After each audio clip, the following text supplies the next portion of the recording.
Morning of the San Angelo Metropolitan Planning Organization Policy Board. At this time, we will ask for any public comment. That is item number 3 on our agenda. If there is any public comment, this is your opportunity to step forward and to make your wishes or wants known. I hear, nor do I see anyone approaching for public comment. So we will end that section of the agenda. Item number 4 is consideration of approval of the minutes of the July 14, 2016 Policy Board meeting. Do any of the board members have any questions on the minutes of the last meeting? Or are there any explanations needed? If not, I will request a motion to approve. John DeWitt. Estefan, motion to approve presented. Any board discussion on this? Public comment. All in favor, please say aye. Aye. Opposed, nay. A unanimous vote on that. Number 5 is discussion and consideration of the MOU between the San Angelo Metropolitan Organization and Concho Valley Transit, CVTD, and any action in connection thereto. Changes for signature section as required by text. So that's yours, sir. Yes, sir. We finally date from TxDOT, and we've had to add some more people to the list. I sent a message to Eric Gleason in Austin and asked if they would prefer electronic signature or if they wanted us to mail it to them for a written signature. I have not received back yet. So as soon as we get through that, then we'll know what signature process we have to go through. Hopefully we can do it electronically and get this thing wrapped up for that as a day or two. But that's really the only update to that agreement, is that we finally got the signature paid. Okay, it puts us in a position where they can agree about, go ahead and. Yes, sir. We assign it, when our signatures can follow. Correct. However, Yes. you can write down. You've got the wrong No, that's the document. wrong document, I'm sorry, I have one. Oh, okay. That explains that, never mind. So this is just a 2-page, 2 or 3-page potentially 2-point. So then we were just hung up on who we needed to text up. The only thing we were hung up on was who TxDOT was gonna have to sign. And so. Yeah, it's, district engineer, director, Director of Transportation, Director of Planning. and director of transportation program. Right. Right. So So you said as long as we talk. we had to add 2 people to it, and we found out that Mark Jones could sign as the district engineer. So we just did that at Eric Gleason and the Director of Transportation Planning. So that's done, and all we have to do is find out how they want to sign this. And then make sure that once it's done, we can, I've asked Teresa, and she says, yes, once it's done, you can print it with electronic signatures. So we can provide everybody with copies. You want to move to approve it? I'll move to approve. And then signatures to follow as With the. As understand understood. candidates and getting appropriate signatures, but we've got the right signatory. I got you on the motion. Do I have a second? I'll second it, and then we can take it to the transit board. Yes. Okay, motion to approve as presented with the caveat that signatures will follow as we are instructed. Any other comments or questions from the board? Public comment, all in favor, please say aye. Aye. Opposed, nay. Unanimous on that one as well. Number 6 is discussion and consideration to amend the SA-MPO bylaws to reflect the newly approved MOU between the MP and the city of San Angelo and any action in connection thereto. Major? Okay, in light of the new MOU, we have some things in the bylaws that are gonna have to be changed before this thing can go before we can actually adopt it. One is, if you look at just the introduction section on the bylaws, highlighted in yellow.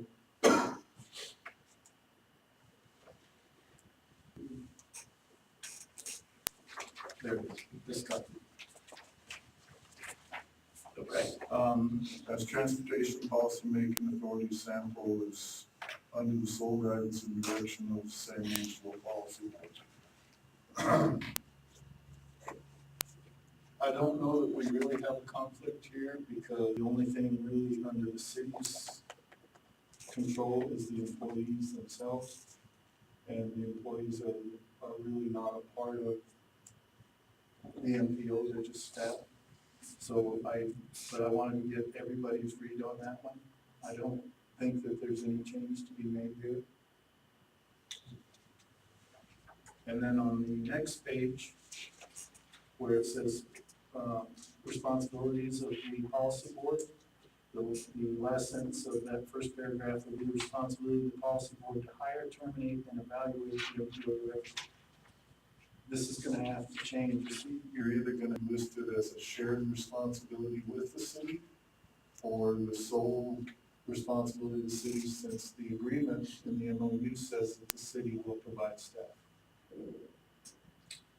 It needs to be crafted such that the policy, that your position manager is, planning functions are assigned, the performance against those functions assessed by the policy. And you be the city. I don't know how we craft language for that, we can work on it. We can work on it.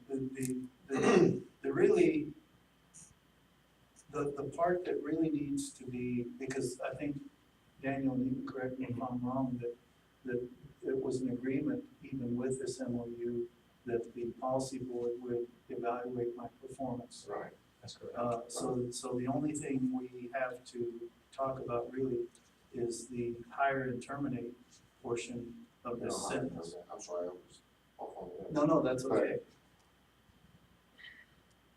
I think, I won't say track, we put in there basically what we put in the MOU was the planning functions are per the direction of the field policy board.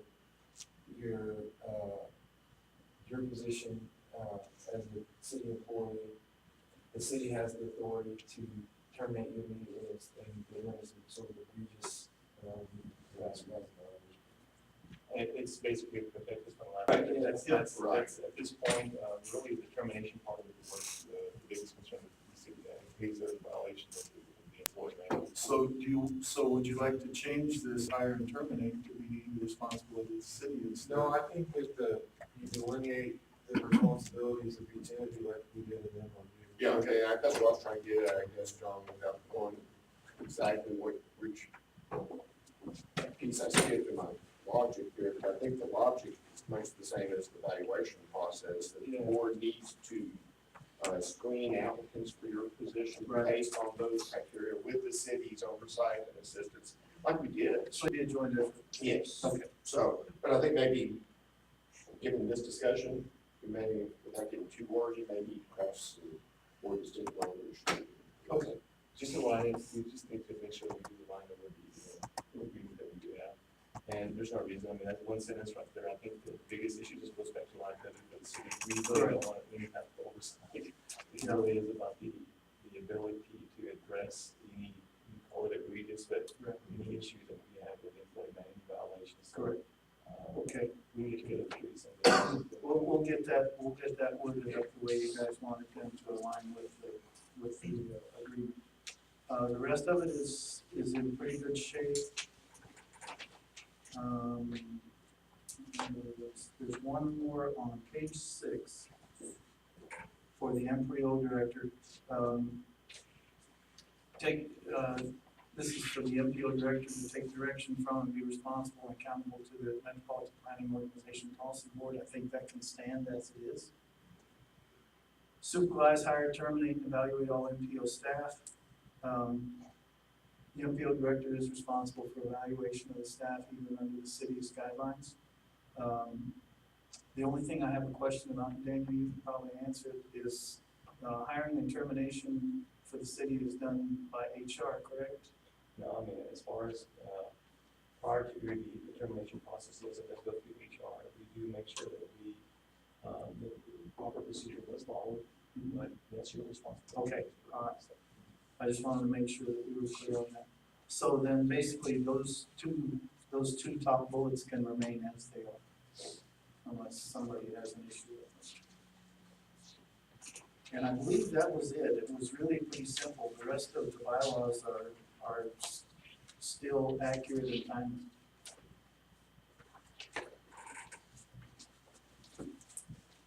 So we will put that together when we'll have it available for the next board meeting. So there's really no action No, needed on that, No, it's just discussion. give it some discussion We and some bring it back. opinion.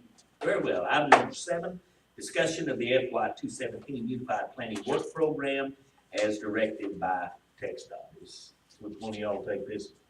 John?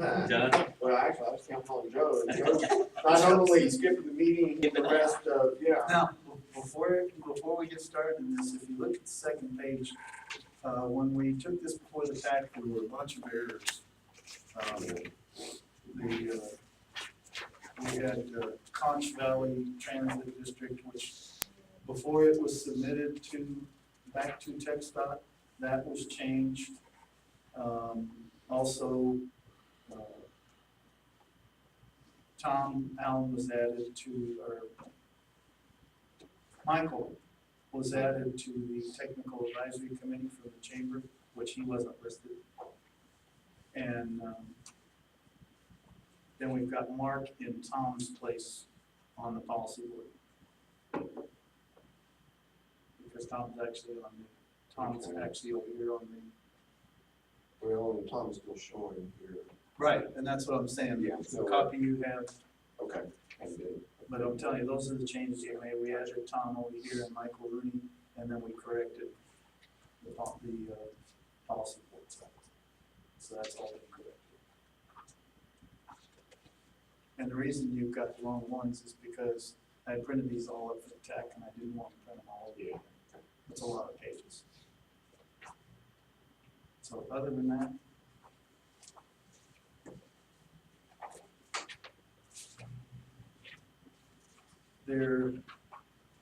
it's not too much different from the last one we had. Page 1, where the introduction is, we had to add areas, the guideline areas, we had to add number 8 and number 9 to improve the resiliency of the transportation system and reduce or mitigate stormwater impacts, and then 9, enhance travel and that is part of the FAST Act, so they have had to be included. So we've had to put them in on the introduction on page 1. And then on page 2, we had to add them into our planning factors, that chart.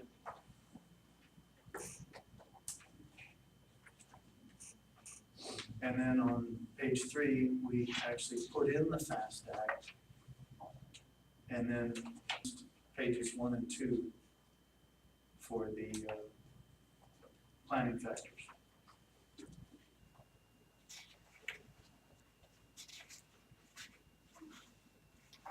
I think other than that, it stayed pretty much the same. Some of the projects changed according to what we had all talked about with the MTP on tip. Other than that, our budget is in here, our new budget. The same, obviously, that's the part of it, if you take a couple minutes just to kind of understand that. If you look at our funding summary on page 14.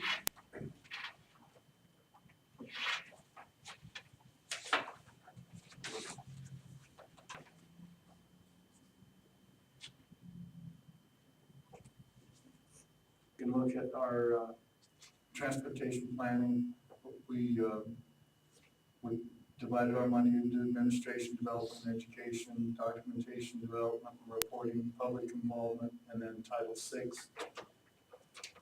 And we come out with $101,090.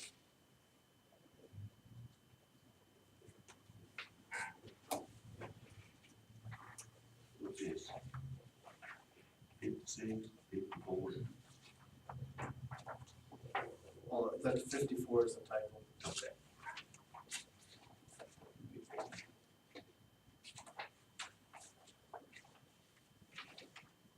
And then on page 16 is our funding summary for office supplies and printing services. Totaling 44,000. Our website maintenance pretty much stays flat. The word we've gotten is that it's gonna stay flat from last year, so we don't have to worry about it. Printing services, we just really don't use that. That much. So came up with a office supply and printing services and website maintenance, database development funding of $44,981.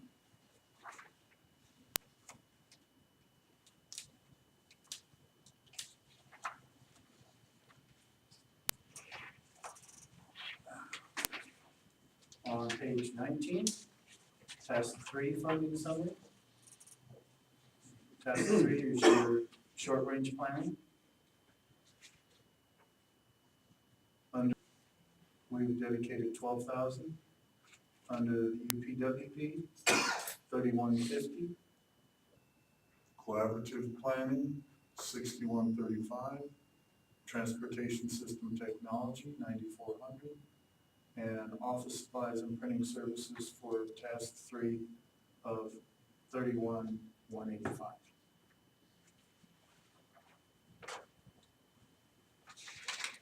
For task 4, under roadway plan, we put in 14,500. Under public transportation planning, we put in 14,900. Non-motorized planning, 17,336, was important to put a little more in there with all the work that needs to be done on the bike bed program especially, and other mobility projects. And then also printing supplies of 500, which gives us a total of 47,236. And then for task 5, which is to go out in case we need to go out and get a study done, which we know we're gonna go out, we have to go out and get some done. We put in $5,000 there for the transportation system assessment survey and $500 for office supplies. With everything we've got coming up with the redoing of the transportation demand model and the new MTP that we've got to put forward, we're probably gonna have to amend this and bring that dollar value up. How much more do you? I'm not really sure yet, but it could go as high as another 50,000 depending on what we have to have done.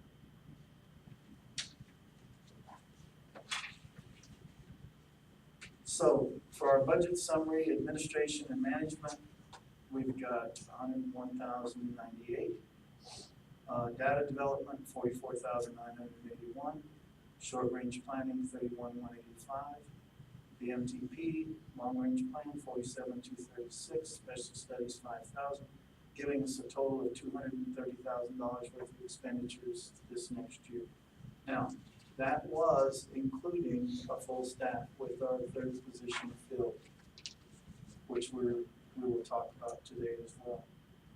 Now, our funding, our PO 112 funding is 151,724. Our 5303 funding is 44,006. Our estimated carryover is 230,869. So we'll have a total transportation planning funds of $426,599 available. So if we amend this for future studies, we do have the funding available.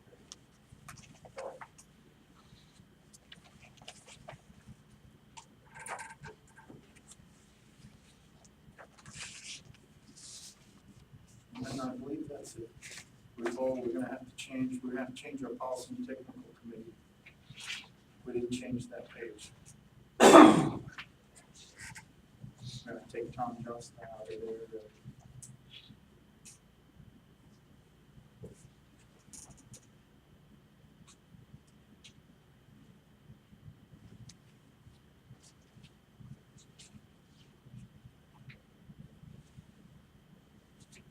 think everything else is the same, our department certification, our area has not changed. However, that's something that we might want to talk about in light of the new NPRM on MPOs. The main situation with the NPRM, the final ruling on MPOs, is that larger communities that have multiple MPOs they're gonna have to make a decision. They're either gonna have to become one MPO in that planning area, or they're gonna have to get with the governor and come up with an agreement that, yes, they need more than one MPO. However, all of the MPOs in that planning area will get together and make one plan. It's an effort by Federal Highway Administration to streamline everything and to make it more responsible. I think their vision was to get rid of multiple MPOs. However, by the time they got done with all the feedback, they've left it up to the governor. What's so like, what's an example to see large metropolitan areas that want to be? If you look at the Dallas-Fort Worth area, they have. Houston does. Midland, Odessa does. Actually, Midland, Odessa has one MPO, but they cover 2 cities and 3 counties, because there are 3 counties that feed into their MPO. So, Texas too, right, on I-35. yes, Between yes. Austin and San Antonio, I think, in the one, like, Mhm. yeah, about, they have some choices. Yeah, there are a lot of choices for these MPOs and the governor to make. Fortunately, it's not gonna affect us a great deal, because we're still small enough. However, it may be increasing our area a little bit by the time everything's said and done, in light of the fact that we're going to a 2045 plan with our new plan that's coming up. We're going from 2040 out to 2045. It may not, I don't know. We'll just have to see how that comes out. If it does increase, it's certainly not going to increase it by much.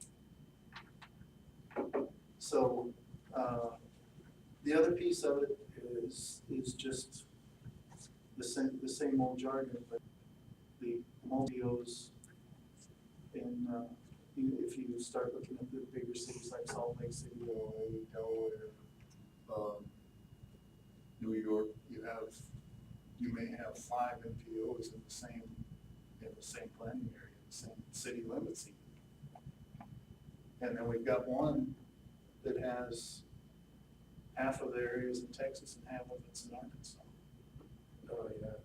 So she's gonna have to deal with not only the transportation regulations in each state, but also with this that's coming in. So it's been quite a ride. It's not over yet. We gave you a copy of A letter that has gone out to try to extend the deadline for comments for another 60 days. AMPO and TEMPO both went to Federal Highway Administration to try to get it extended, and they said absolutely not. We'll see whether congressmen and senators have any more clout than they do. So anyway, that is your unified work plan for the next few years. We'll make that change on that typo and then that last page. There's another on in Appendix A, under your non-voting elected officials, you still got documents here. Oh, we sure do. So take care of it. Yeah, well, that's if you are not, another good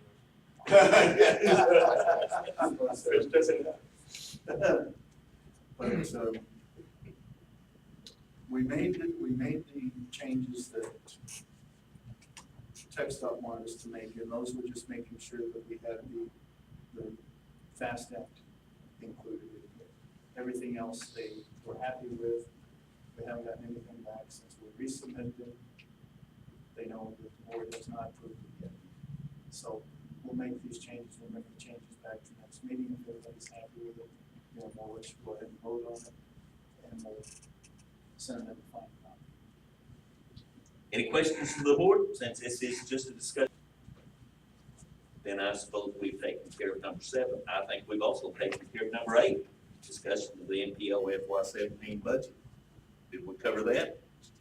Any questions from the board, since this is discussion only? Representative reports, City of San Angelo, Austin. Mayor, we're about to start our submitting process next week, and we have a shame to get some of that. Seal coat's gonna start, we were hoping to start on Monday, but we're, having problems getting all the rock here. The big guys that take out the sucks all the rock in the state, so. But they're, and they get first dibs for some reason, I don't know why, but we're having a little tough, so we're gonna start on the 25th or the 26th. We're gonna start in this area just north of the Houston Hart area, kind of that Webster, North Street, kind of in that area, over in that part of town, Glen back to Bryant. Then from there, it'll move across Houston, from there to Sherwood Way, and then start picking up some of the outlier areas. A little bit of stuff over here, kind of on the east side of downtown, and then out there, some of the older streets in the Bentwood neighborhood. So we'll get that started here pretty quick. Still got a lot of planning. Trying to finalize planning on the Chadron Street project, where we've had 60% submittals on that. We're hoping for 90% in the next 2 or 3 weeks on Chadron. Southland is the same way. Southwest is the same way. We believe South College Hills from the Loop to Valley View, where we've seen our 90% submittals and turned those back in, so we can see 100% submittals pretty quick. So kind of wrapping up on some of these, so hope to actually go out to bid hopefully in the next, I'm hoping 90 days on some major projects in here for some rehab work. So hopefully we'll start seeing some construction going into late winter, early next spring. So that's kind of where we're at right now. Big stuff. Well. John, Mark, what can I help you stay? I'll say next Thursday, Transportation Commission, we're anticipating you're gonna adopt the UTP, so that's pretty big for those. I'll probably be down for that, so. Going up, I think local updates don't have anything new from last month. We're still, in the interim period between letting and actual work starting on Sherwood Way. That's still out there. We don't have a schedule for weeks out yet on that. And I'm not exactly sure what date it is on our Houston Hart project here with Price. yeah, I don't have that. Yeah, anyway, the same sort of stuff we talked about last week, still in flight, so. I know there's a meeting at the area office next Tuesday to go over pre-con stuff, so I think as far as logistics for Smith Boulevard to Okay, up here. the river, got your rebate on that. So I think they're getting in the next Yeah, couple of it's- weeks for that, so. That guy? Esteban? Things are pretty quiet right now. I'm finished up out of Great Creek for right now. We're out of money. Yeah, that seems, Don't have any big projects coming. that seems to be a city problem as well. John Austin? Update on the Shell building, we, finally got our design stuff completed into the city permitting office. Friday will be the end of the 10 days. So I may be reaching out to y'all to kind of find out what the next step would be, but the good news is, we got an extension from FTA, and all we have to do is send them a drawdown schedule by tomorrow, and they see that there's progress being made, so all's well on that front, and they're good. Just our bus stops working closely with the city, appears to be moving forward. We're pretty excited about it, to have them up and going here soon. Getting ready to start our feasibility study on the maintenance.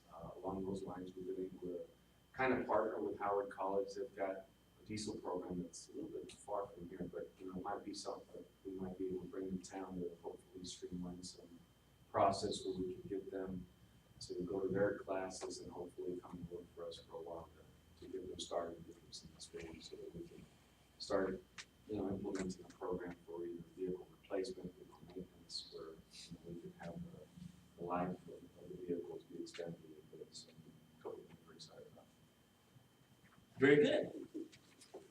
And Michael's not here, so I guess that takes care of the chamber report.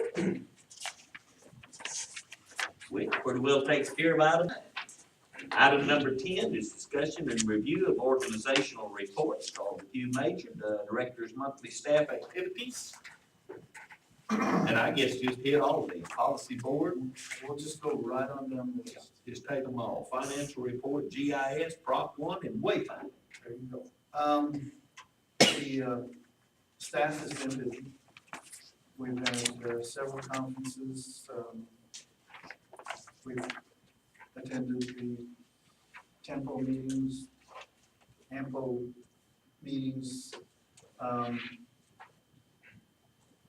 Our continuing is just one of those things that I don't think we're ever gonna learn. Nothing's changed too fast. However, one of the biggest things that is the Proposition 1 money. I was just at a temple meeting on the 9th. And the big discussion of that temple meeting was Category 2 formula review. They gave us an option. They wanted us to look at going together to the legislature as one unified group. We're all going to divide up the money with this formula. The smaller MPOs were drastically hurt by that. So we all said, no, we can't do that. So then it was, well, do we break it into 2 categories or 3? They wanted to break it down into categories TMA and non-TMA, which has been the typical in the past. The non-TMAs, we all started looking at it and said, wait a minute, we're all of the pie is in one place. Because if you start looking at the larger groups, they're gonna get approximately 80% of that funding. The same non-TMAs are only getting, what, 18% right now? Yeah. And so we That's just, numerically, that's there's more slices of that small pie than there are of the big. exactly. So what we did was the small TMAs, we broke out into groups, the non-TMAs and the TMAs, and we decided, and the non-TMAs looked at it and said, look, we would like to see this divided up by population. The money is put out there for the betterment of the community as a whole. So we said, we would like to see the dividing line be those MPOs that represent over 700,000 population and those that represent under 700,000. And the reason we chose 700,000 was because that brought people like Laredo that was sitting there in the TMA category, brought them into our category and brought that funding with it. So when we all got back together, the larger MPOs finally gave in to us and said, okay, we'll do it your way. So now they're sitting back, Texas A&M, TTI is rerunning all the numbers. And they asked us a very interesting question. And they said, no matter what formula we use here, there are going to be gainers and there are going to be losers. They said, and so they asked everybody, they said, what do you think that your board can bear as a loss? And I said, nothing. They're not going to be happy with the loss. Not when the state as a whole is seeing a huge increase. They're not with the loss of any kind. I said, they probably would be happy if it stayed the same. But I'm sure with the funding increase, they're looking to increase. Understand why some have to lose and some have to gain. So understand that the way the state builds out money is by population. I said, but I think that we can do better than this before we go to the legislature with a recommendation. So they decided they're going to juggle the percentages and the formulas and come back to us so that hopefully with our September board meetings, we can all go to our boards and say, okay, this is the funding that we're looking at. How do you feel about it? And they're way behind our curve because the legislature starts in September. Or January, I'm sorry, but everything has to be in by September. So we're gonna be getting things in at the last minute. If we don't get it there in September, it's probably not gonna be considered. So if looking at it with the 700,000 split, the way I was figuring it, chances are we're not gonna be one of the losers. We're gonna be one of the winners. What are the other factors that they're using in addition to population? Because it seems like we're gonna get. Well, what goes into it is population, crashes, safety, congestion. The congestion is the biggest thing. Yeah. Right now, it's the biggest buzzword and we can't compete there. When you look at, freight bottlenecks, out of the top 10, 5 of them are in Houston. I mean, top 10 in the United States. So congestion is a big buzzword right now. We put total vehicle miles traveled in there. We put total lane miles. The total lane miles was much, it was much more conducive to the smaller ones. Because we got more lane miles unless you get to Dallas and you get these 6-lane highways and they want to count every lane. So then truck VMT was one that we wanted added in because we're out here in the oil belt. And so we wanted that added in. The way they had it population 50%, crashes 10%, congestion 30%, and then truck VMT 10%. And they wanted to leave it with just those. They wanted to get rid of total VMT and lane miles. In the cog oil, the only thing that saves us, because we'll do the same thing, trying to figure out how to divvy up solid waste across the state. Choose population and square miles, all that stuff. No matter how we do it, we want to. So the only thing that we can do is kind of put in a whole harmless, put in a floor. So when it comes down to it, I mean, it may be worth just throwing that idea out there, because then the big guys still get, more than their fair share, but if they're not taking it from us to the floor. The considerations of looking at formula for other categories in the UTP is kind of the same thing as stuff. Especially like tab 11, that's why we have, $2.5 million for. Yeah. Otherwise, we'd be below that every year. Right. So we told them we wanted to see them do 20% by population, 20% by crashes, 10% congestion, 20% total vehicle miles traveled, 10% lane miles, and 20% truck VMT. I don't know what they're gonna end up coming back to us at. It honestly doesn't matter. It really doesn't with the criteria that they've put out. We can't compete with congestion at all. And we even brought that up during the meeting. They said, Major doesn't have to worry about congestion. I said, we might have to wait for 12 cars. You never know. And crashes, we certainly can't compete with places like Houston and Dallas unless you percentage it by population. Well, that's what I asked. I said, why don't we put these things in per capita? And typically, it should be, that should be measured by crash rates, not raw number of crashes. Right. Right. So there is that kind of normalization. Well, they wanted to take congestion and instead of using it as a raw congestion, they wanted to change that and do it by the cost of congestion, delay cost. And they wanted to go through this wild formula and figure out what it costs in the delay for these truckers. and use that as the formula instead of the normal congestion figures. And we all of us agreed that was going way out there and was way too subjective. So right now, as it stands, it's gonna be divided by population at 700,000. They wanted to use the census data, the last census data. We all cringed at that and said, no, we want to use the latest available data, because then that puts us up over, that helps us a lot, because they still had us way down in the 90s. So we all agreed that They're gonna use the latest available data, which will put us over 100,000, which will help us.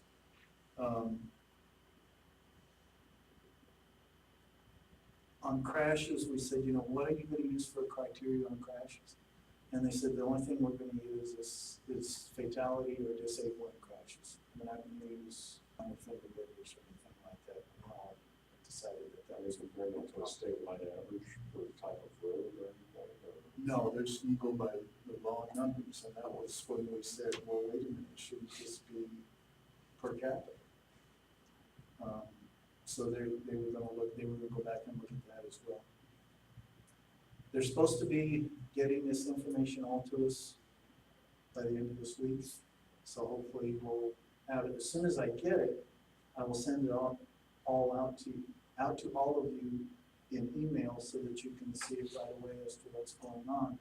So if you have any questions or anything you'd like to put forward, I can get it back to them right away. And then if they should have it all ironed out, and we should have something solid to go on. So right now, that's the biggest thing we've got going. And, the biggest thing that has an opportunity to hurt us or help us. I'm just curious how the rate on what their disposition was. They weren't happy. I was gonna say, I wouldn't think they would be. They weren't happy, but we were successful, which surprised me. I didn't think we would have any success in that at all, but we actually were successful. So we drug a couple of people down to our level, which gives us more people to divide it, but it actually brings that funding down into our category. So hopefully that will end up helping us quite a bit. We'll have to wait and see. So hopefully we'll have that information by the end of the day tomorrow, and I'll send it out to you all right away so that you can look at it and send me any questions you want posed so that we can get them right away. Where else?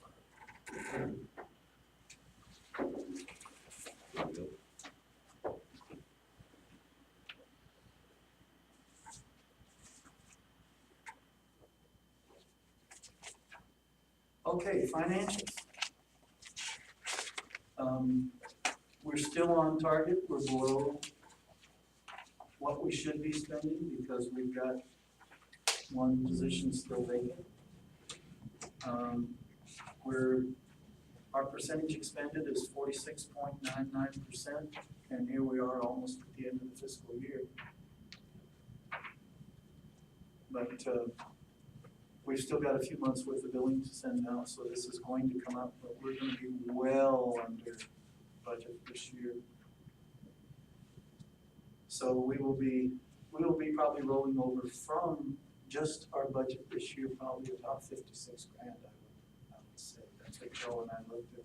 By the way, you all are aware that Joe retires the end of this month. I have no idea who his replacement is going to be. We've asked, and he says, I don't know. So we have no idea who we're going to be dealing with. But I'm sure they're going to let us know. Any questions about our expenditure sheets?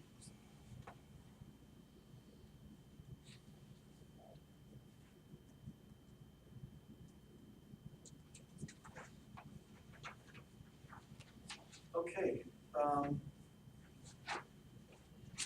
Now, the other thing I wanted to hit on was this GIS position. We've been able to get along without it so far. However, in light of everything that we've got facing us, I think it's gonna be a key position with going out and getting everything for a new travel demand model and a new MTP. I think that this position and the extra body is gonna be pretty important to the function of the MPO. So I wanted to talk to you all about opening up that position and getting a person hired, starting with the new fiscal year. And I want to see how everybody felt about it and make sure that that direction was okay.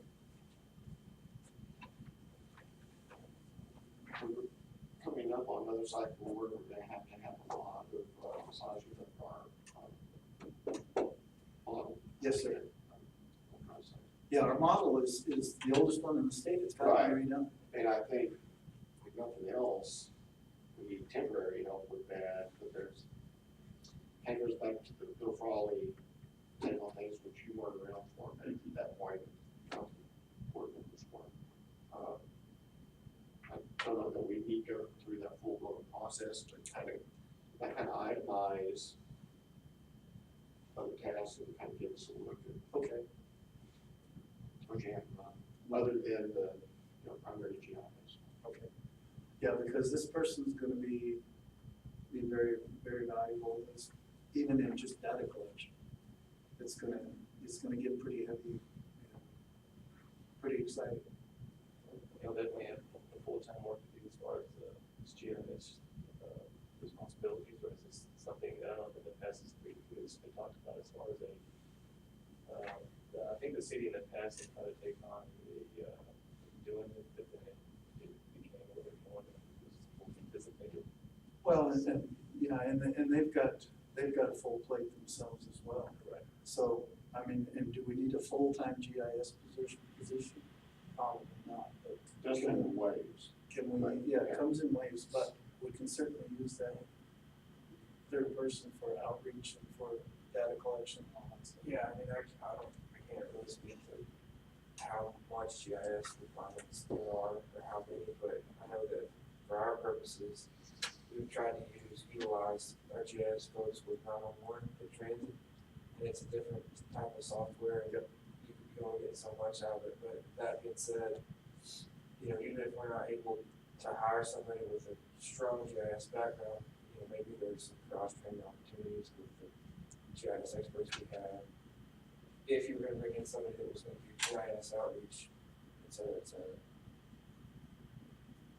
gonna have to, pay $40,000 a year starting just to get it. Well, we've also got a great opportunity when the university's getting ready to graduate their first GIS degree class. So there's going to be a little bit of an employment based on this. There are GIS experience out there right now looking for jobs. I checked with Texas Workforce. So Now, whether they're willing to come for what we're willing to pay, it depends on whether they want to stay in San Angelo or move to the larger cities, basically. But I will come back with what we expect this person to actually do over the course of the next year, at the next board meeting, let you all look at it, decide which direction. I've already talked to you about Proposition 1, Category 2 funding. One of the things that came up at the TAC meeting that they all felt had some importance was wayfinding. Wayfinding was a big thing with the city, and if I remember right, it actually went before city council, and I believe it was approved. And it's I don't something. remember approval, I know we've dealt with it. Yeah. We've been dealing with it for 4 or 5 years.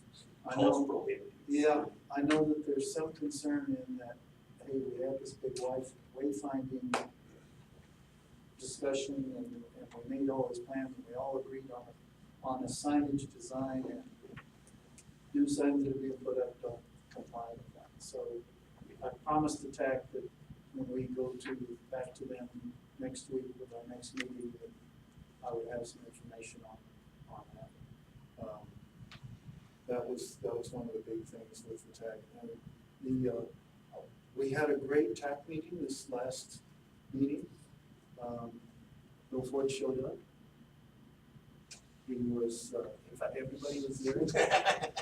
And Bill Ford showed up and he was actually very excited by everything that's going on, promised he would be back again, so. The new police chief. The new police chief. So it was a pretty exciting meeting. We got a lot was discussed. One of the biggest things coming out was they wanted to know where we were on wayfinding. So we're gonna bring that back to it.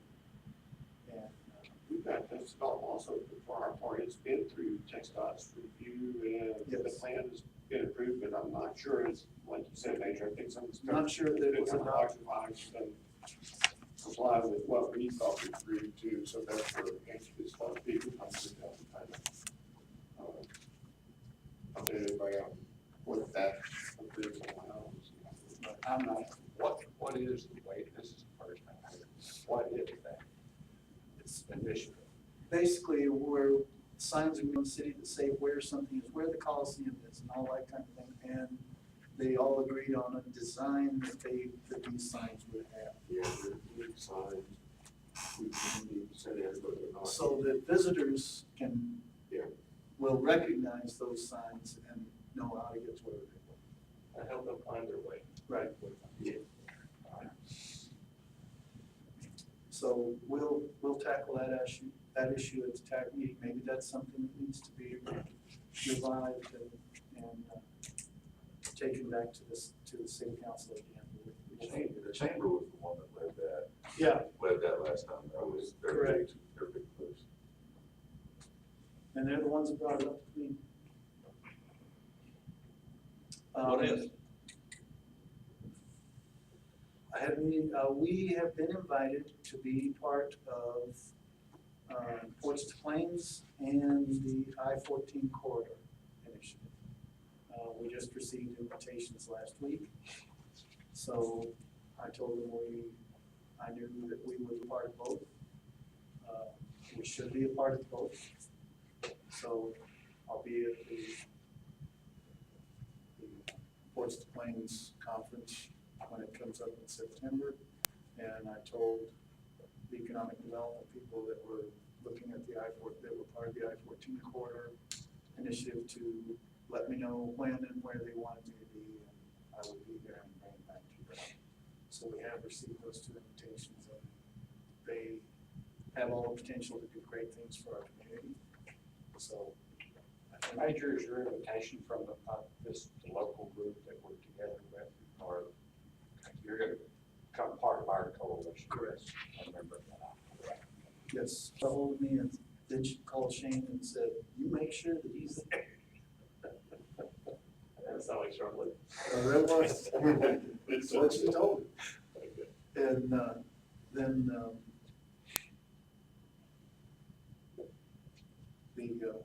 the economic development group invited me as part of I that. think all that would do is help strengthen our organization. Well, if you look at these two initiatives and you look across the state, the MPOs are involved. It's part of what, you know, how much of it's gonna come into our planning area here, that needs to be seen, especially with I-14, are they gonna cut it off and go across the southwest side and go on, or are they gonna use the same bypass that's been set up basically for Ports to Plains for the I-14 initiative? We just don't know yet. First thing we need to find out, I don't know where the coalition, I-14 coalition is in this process. Are they gonna be successful in this northern way to their federal destination? I haven't seen or heard anything recently. They're very optimistic. I know they are. Yeah, they're Yeah. shortly now. Yeah. We'll see where that goes. I frankly think that if you look at the Ports to Plains, it is, that's the ideal push for an interstate through San Angelo and make it I-27 all the way up from the border all the way up to the northern part of the state. And I think that's where the big push should be as far as what concerns us. Sure. I-14 over the lake also addresses oil and gas. Yeah. As far as Sure. transportation. No, I think, man, I just, Well, it happened in line where they work, yeah. And military. military. Yeah. So anyway, that's the latest in my updates. Anything else? Any other questions?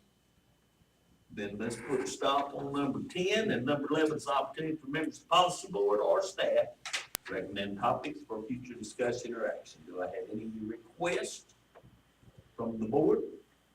Just a closer look at the DRS position, and, the paper mentioned, I'll come back with. Put something together. Next meeting, September 8th, 8:30 a.m. Anybody have a problem with that? Next item is adjournment. Somebody move, second? So we, Aye. second. It is, looks like it's about 8:29, so we did this in less than an hour. This Monday, we're doing good. This meeting is over. Oh, that eight was bad. Sunset. Oh, it is. Yeah.